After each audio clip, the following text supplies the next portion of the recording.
We had a situation at the University of Wisconsin in Stevens Point, and we weren't able to get the video, but you can go on YouTube and see it. University of Wisconsin, Stevens Point. The pro-life group there did a display using the crosses to symbolize the babies killed by abortion. Right. This guy shows up, and he starts ranting and raving, saying they have no right to do this, despite the fact that, you know, it's a free speech deal, and the school had given them permission to do this. This is on campus? This is on campus. Okay. And he starts ripping the things out of the ground and just ripping them and throwing them away. And like I say, you can go on YouTube and see this. It's just outrageous. I saw it. And he is ranting and raving and threatening and all this nonsense.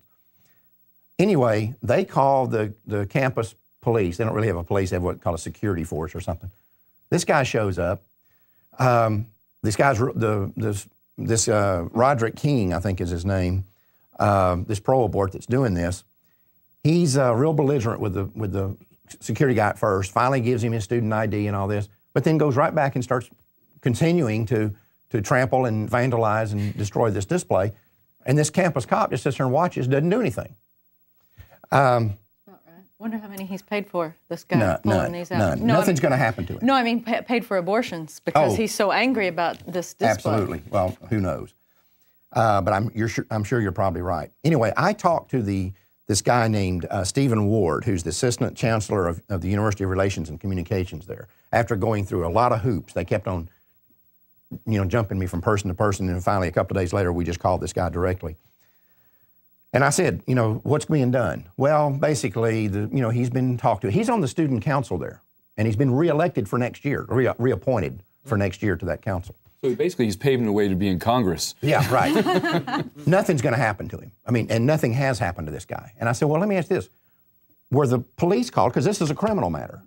I said, were the police called? He said, well, our campus security was. I said, no. The police. The campus security cop doesn't have any authority. But this is vandalism. It may be a misdemeanor vandalism, maybe a felony, I don't know, but it's a vandalism. Were the police called? Well, no, we didn't involve the police in this. And so this thing is just going to go away. Nothing is going to happen to that, except that I've got a plan. I'm going to work with this pro-life group up there. We're going to be talking to them probably tomorrow. We're going to do something to counter this on that campus, because we've got to start fighting back on these situations. And I'm going to help you with that too, Mark. And the reason I'm going to help you because that guy was a black guy that did this. Yeah. I said, this is a disgrace and a shame. We're losing our church rate of 1,000 and something a day, and he's going to defend the very people that's doing it. Right. And he was arrogant. I mean, he just went right through a display talking about, you don't have no right to put it in.